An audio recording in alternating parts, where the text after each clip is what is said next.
Hola a todos, bienvenidos a un nuevo episodio de Poliscopio, esta producción del Centro de Estudios Políticos y de Gobierno de la Universidad Católica Andrés Bello. El tema de hoy es un tema que nos apasiona porque tiene que ver con un fenómeno que está ocurriendo no solo en Venezuela, sino a nivel mundial, que es un aparente desinterés por la política. Y lo que quiero un poco explicar es por qué eso no es cualquier dato anecdótico. Eh, Uno revisa las encuestas recientes, por ejemplo, el Eurobarómetro, que mide opinión pública en Europa, y encuentra que la mayoría de las personas manifiestan un creciente desinterés por los temas políticos. Revisa el Latinobarómetro, que mide opinión pública en los países de América Latina, y encuentra el mismo fenómeno. Cuando le preguntamos a la gente si está interesado, muy interesado, poco interesado en la política, cada vez más el porcentaje de gente que manifiesta que está poco interesada. En un estudio muy reciente que hicimos en el Centro de Estudios Políticos para el efecto de prospectivas del próximo semestre, encontramos que es mayor la gente que manifiesta que ha perdido el interés y que se siente ahora menos informado de asuntos políticos. Lo cierto es que pareciera que estamos ante una tendencia universal o planetaria de cada vez más desinterés por la política. Esto tiene dos lecturas. Una lectura que es bastante probable y es que no sea desinterés real por la política, sino por cierta forma de hacer política. Desinterés de la gente por política que no tiene nada que ver con ella, política muy abstracta que tiene que ver con intereses muy particulares que no le dicen nada a la gente. Y entonces la gente responde con desinterés hacia esa política.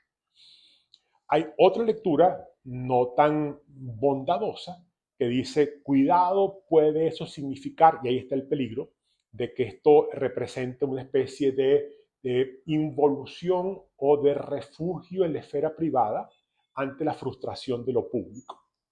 Y me detengo un poquito aquí para no enredar mucho la cosa.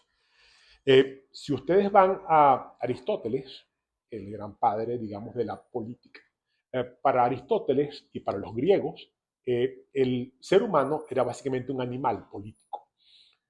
Si tratamos de criollizar lo que enseñaba Aristóteles, y espero que los expertos en filosofía griega me disculpen el atrevimiento, en términos de criollización, Aristóteles decía algo parecido a esto. La persona humana siente en su devenir que tiene que buscar la ayuda de otro, porque solo no puede. En la lucha del hombre contra la naturaleza, esa pelea él solo la pierde. Por ejemplo, supongamos que el hombre puede prepararse unas arepas y puede no morir de hambre. Entonces le gana a la naturaleza en ese aspecto. Pero llueve y el hombre, como solo sabe hacer arepas, no sabe cómo construir techos para protegerse. Entonces, para no ser vencido por la naturaleza, busca otro hombre, otros hombres, que entonces sí sepan hacer chozas, él sabe hacer arepas, y entre los dos dominan a la naturaleza. Pero tienen sed y ninguno sabe cómo traer agua del río. Entonces lo que hace es que se juntan con otras personas, con otros hombres. Cuando hablamos de hombres y mujeres, pero en la filosofía griega era básicamente hombre, que entonces ellos no saben hacer arepas, no saben construir chozas, pero saben cómo traer agua del río. Entonces ya entre los tres no nos morimos de hambre, no nos morimos de frío y no nos morimos de sed, pero nos enfermamos y nadie sabe qué hacer. Entonces buscamos otras personas que no saben hacer arepas, no saben traer agua del río, no saben construir chozas, pero saben preparar unos brebajes donde que curan a la gente. Y dice Aristóteles, el ser humano se va dando cuenta en su devenir histórico que solo con la compañía de otros o a través de la compañía de otros es donde él puede ganarle a la naturaleza. Si él no le gana a la naturaleza, él es un hombre imperfecto, un hombre incompleto. Solo es un hombre completo cuando domina la naturaleza. Pero otra vez, solo es un hombre completo cuando se junta con otras personas. Entonces, el concepto de política, que viene de polis, que era la ciudad donde los hombres que tenían bienes, no eran todos los hombres, porque también había esclavos, había siervos, había hijos, pero los hombres que tenían bienes, entonces se reunían para discutir asuntos públicos, o sea, lo que nos importa a todos. Pero lo que está detrás de la filosofía griega es la convicción de que el ser humano solo es un ser humano incompleto, que nunca llega a ser completo como persona. Y decía Aristóteles que entonces tenemos dos clases de personas. Los políticos, que son los que entienden esto, que solo saliendo de mí e ir a la búsqueda del otro es cuando yo puedo ser una persona completa. Los políticos, y los que no, que los llamaban los idiotas. Idiotas no como un insulto. El término idiota tiene más que ver con la raíz griega de idio, que significa sobre mí mismo, del viene idiosincrasia, por ejemplo. La palabra idiota empezó a usarse en la Edad Media con los enfermos mentales, que como no salían de sí, se ensimismaban mucho, entonces eran idiotas. Hoy en día es un insulto. Pero en la filosofía griega, en el lenguaje aristotélico, pues es una descripción. Que el idiota es aquel que no sale de sí, que se refugia en el propio ombligo y cree ingenuamente, erróneamente, que él solo puede ser una persona completa, sin necesidad de los demás.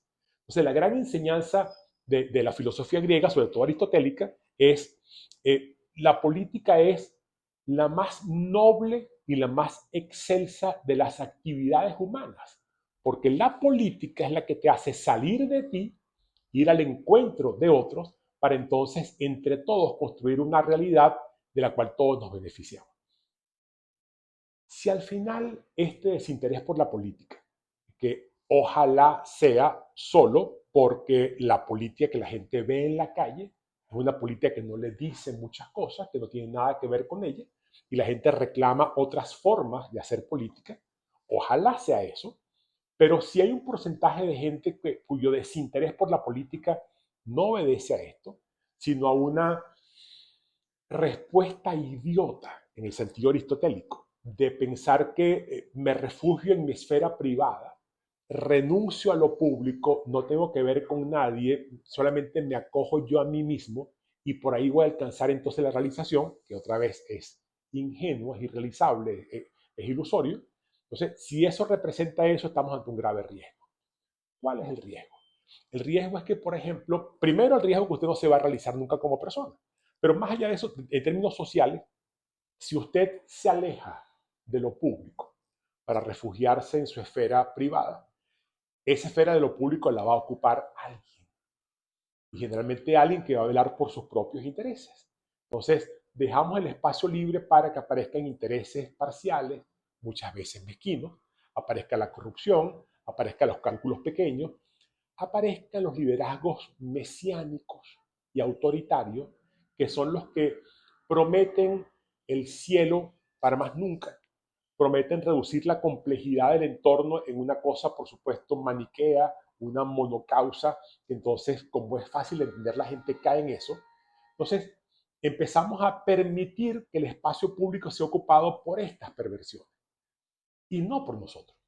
Entonces, la renuncia de la política o el desinterés por la política de nuevo tiene consecuencias graves, porque otra vez puede ser el caldo de cultivo, puede ser el terreno fértil para que surjan liderazgos autoritarios, liderazgos mesiánicos, liderazgos que pueden ser muy perversos porque acumulan poder quitándole poder a la gente y al final ese poder solamente se usa en su propio beneficio.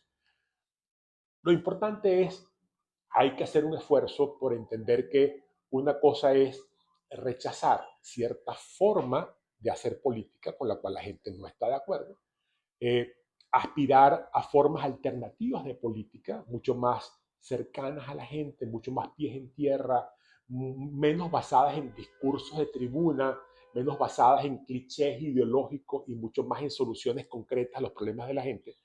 Mientras se hace eso, hay que hacer todo un esfuerzo ciudadano y ahí tiene que intervenir, por supuesto, la familia, los medios de comunicación, la iglesia, las escuelas, en tratar de rescatar la importancia de lo público, la importancia de entender que solo seremos personas si salimos de nosotros mismos al encuentro del otro, porque es con el otro como yo puedo llegar a ser finalmente alguien. Y al encontrarme con el otro, ya estoy haciendo política. Entonces, revertir la tendencia a la involución de esconderse en lo privado, que de nuevo es fantasioso, es erróneo, tratar de entender que eso al final conduce a no realización personal, pero desde el punto de vista social a que ocurren entonces muchas de las cosas que explican en parte el desinterés de la gente, liderazgos mesiánicos, liderazgos autoritarios, liderazgos tiránicos, liderazgos que no tienen nada que ver con la gente. La política es mucho más cercano a nosotros que lo que mucha gente piensa. Usted no puede renunciar nunca a la política, porque si usted renuncia a la política no va a renunciar a usted. Entonces, alguien va a hacer la política que usted no está haciendo. El terreno que usted abandona, alguien lo va a ocupar. Entonces, huyamos de la fantasía de decir, yo, ese tema no me interesa, yo me, digamos, me aparto un poco de eso. Cuidado, cuidado. Tenemos que tratar de juntar las dos cosas. Mientras nos preocupamos por lo político, ciertamente exigir formas mucho más honestas, mucho más auténticas, mucho más pegadas a la gente a hacer política, pero sin que eso signifique alejarme de ella. En el próximo Poliscopio tendremos, hablaremos un poco más de esto, pero ya del tema democrático. ¿Por qué si la libertad de elegir es un derecho humano fundamental? Eso no puede ser solamente mío, tiene que ser entonces de todos. Entonces, ¿cómo hacemos para crear un sistema donde se respete el derecho a la libertad de todos sin que se pierda la individualidad? Entonces, otra vez, se inventó la democracia justamente como respuesta a eso. Pero ¿qué es eso? O sea, ¿qué significa en términos más allá de lo que uno conoce en los libros de cívica o en los libros de historia, democracia desde el punto de vista personal, psicológico, filosófico? Es lo que veremos en el próximo episodio de Poliscopio. Gracias por acompañarnos.